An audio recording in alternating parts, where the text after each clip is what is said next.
Hello and welcome to Bristol Sport TV from Ashton Gate's Sports Bar. In the next 10 minutes we'll bring you all you need to know about your favourite Bristol sports, plus I take a tour of the West Stand with John Lansdown.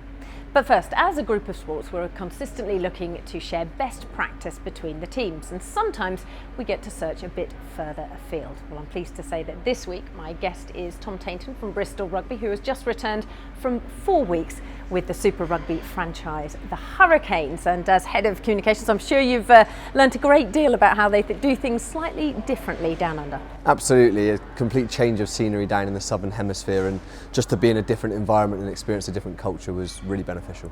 Now, how did this all come about? Because I know it's something that's been planned for a long time. It was planned for actually what turned out to be probably the quietest period of Bristol Rugby's campaign. Yes, when we signed Jack Lamb about 12 months ago, I stayed in touch with the chief exec, and unfortunately things didn't materialise with promotion on the field for Bristol, but it meant that there was an opportunity to go out there, and hopefully that's the last time there'll be any chance to go out, because we'll be in the Premiership next season. Well, yeah, fingers crossed. We will come on to that in a moment. But in terms of the things that you've learned while you were out there and how they do things, and of course they've got a number of international stars and players. We featured one of the interviews that you did with Bodie Barrett, the All Black player, a couple of weeks ago. What probably was one of the biggest things that struck you? Was there anything particularly, or are we all doing it the same? I think it's the way that they engage with their local communities, the way they engage with their schools, and we've got a fantastic community programme here. But in the same way that the players really adopted it as it was part of their job, so they'd come in for training in the morning, and then when they finished their rugby, the next thing was, what can I do, where can I visit, who can I speak to? And I felt that there was a real sense of identity in Wellington, and that the Hurricanes were the focal point of that city. All roads led to the All Blacks, so every player who was playing for the Hurricanes, he was playing because he wanted to be an All Black. All the coaches, they were coaching because they wanted to develop the national side. So that bigger picture mantra, and it starts from a very young age, was all the way through, and it was clear in everything they did. Well, it's perfect timing for you to have gone out there with the formation of the Bristol Sport Foundation, which Ben Breeze of the Bristol Rugby Foundation is now heading up. It seems like an exciting time to be able to implement some more of this stuff that Bristol Rugby, to be fair, has been doing for a while. Absolutely, and one of the key things for us back here is how we engage with our combination clubs, how we engage with our schools, and Breezy and his team do a remarkable job with that, and it's my task alongside Tom Vo to make sure that we're getting those stories, those good news stories, out to the public. Well, talking about performance on the pitch, I know you returned just in time for the Cornish Pirates game last weekend, and you've returned to the fact that you are into the playoffs now. Yeah. Now the hard stuff really begins. Yeah, we I think that the coaches were very keen to eradicate any sense of complacency. We obviously got the job done and got the bonus point. It wasn't a particularly fluid performance, I think everyone will admit that. But ultimately at this stage it's just a case of building week on week. I know it's such a cliche and we've been saying it for a long time, but as long as we can iron out those flaws and hit the ground running when it comes to semi-final time, then I think we're in a real strong position. Yeah, well, fingers crossed. And next home game now not until next month. Yes, Moseley is our final home game of the regular season, and that's Friday Night Rugby. So, welcome return to Friday Night Rugby. Okay, Tom, thanks very much for coming in. Well, staying with rugby, it is a big weekend of Six Nations action. You can watch it all here at the Sports Bar and Grill. We'll have every game live for you, but it all starts here at Ashton Gate on Friday night as we welcome the England under-20s who'll be taking on Wales. Kick-off at 7:45. Tickets are still available for that one. Just head to the website for more details. Well, then on Saturday, Bristol ladies star Sarah Hunter will be leading England out as they take on Wales. England currently sit top of the table, but they will be expecting a tough test at the Stoop. Now to basketball, and the Flyers faced the first of 7 league games in March when they took on 4th placed Sheffield Sharks at the Wise Arena on Saturday. The Flyers led by as many as 10 points in the final quarter before the Sharks rallied back to tie things up in the game's final minute. It was then, though, Flyers captain Greg Street who regained the lead with a long-range 3 before an impressive 3-point play from American Cardell McFarland sealed the Flyers' 7th league win of the season. March is a different month for us. We've been saying that. We believe, the belief is there. We play together and we believe in each other, and we went and did that, and we did that for 40 minutes, and we got a huge win against a very well respected opponent. and for the fans it's really important to build on tonight's result against Glasgow next Saturday. Yeah, I think we needed to give them. We had a lot of narrow losses twice this year, and I think it was great for the fans to celebrate a win. Our guys are hungry for it. You know, we're hungry, we believe in each other, and we're ready for the next battles ahead of us, and we want everyone behind us. Well, great to see the team chemistry going strong there as they head into their most important month of the season, leading in to the playoffs. And just a reminder, tickets for Saturday's game against Glasgow still on sale. Tip off for that at 7:30 as ever. Just head to the website. Now there's a huge crowd heading to Fulham this weekend for City's game on Saturday at Craven Cottage. After Tuesday night's last gasp defeat away at Wolves, the team will be looking to return to winning ways on the road.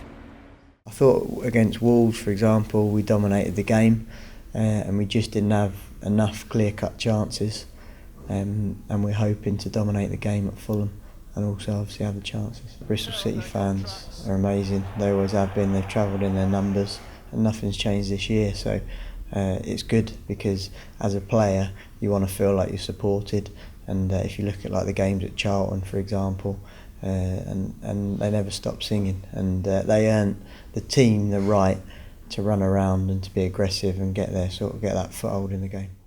And just a reminder, the next home game for City is against bottom of the table Bolton at Ashton Gate, Saturday the 19th of March. Tickets available now. Well, this week Bristol City Women launched the FA Sister Club programme following a successful bid by the club.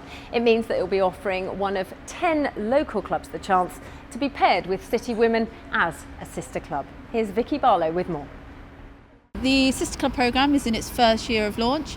The FA have invested into the programme to look to develop participation for girls aged 6 to 16. And it's all kind of geared around attendances at matches, at WSL matches. So it's the WSL 1 and 2 clubs, and Bristol being one of the successful clubs will give these clubs, the successful 10 clubs that we're looking for, a whole host of benefits. So the clubs will be entitled to club days at the games, participating in flag bearing, pitch parades, mascot opportunities. They'll also be invited to camp days, so the girls that are involved in the clubs will get training and coaching sessions put on by one of our stars, Georgia Evans. She's going to be leading on the project from a coaching point of view, so the girls will see her as a real role model and hopefully get some good tips off her. So yeah, it's a fantastic programme, and can't wait to get started. Well, if you're one of the clubs that's interested in getting involved with the Sister Club programme, then check out the Bristol Sport website for more details. Now, last week we brought you something different. It was from the pool, and it was Bristol Central competing in the British Championships. Well, I'm pleased to say they got off their campaign to a winning start over the GB Juniors as they won 10 goals to 7 at Hengrove Pool. Chris Taylor top scoring for Bristol with 3, whilst his teammate and GB junior Ashley Castle stuck with his home side to put 2 past his international teammates. Next up, it's London side Invicta on March the 19th, with the swim off at 8 p.m. at Hengrove. Well, speaking of juniors, we have an exciting new programme aimed at our younger fans. Here's a sneak preview of what's in store. Here's your pick. Let's start off with a simple chord. Right. D. How simple are we talking here? Quite simple. I've never played guitar before ever. Okay. We'll play it lightly. We'll move on. So this is moving on. This is A. E. Oh God. I think you need a bit more practice on the guitar, Jamal. Good luck with your next match. Thank you for answering my questions. That's all right. Thanks. Nice to meet you. Now, just a reminder that the Big Sports Breakfast returns once again to Ashton Gate at the end of the month, hot on the heels of the opening weekend of the Melbourne Grand Prix. F1 expert and former Jordan team executive Mark Gallagher will be coming to Ashton Gate on March the 24th. Check out the website for all the details. Now finally to our regular look at the stadium rebuild, and this week I was joined by Bristol Sport Vice Chairman John Lansdown for a look around the West Stand. Well, as we stand here at the director's box, of course this is probably the best view in the house, but just below are the VIP club seats which have just gone on sale. Yeah, certainly. I mean, anywhere along this sort of halfway line up above us and down below here as well, you've got a fantastic view.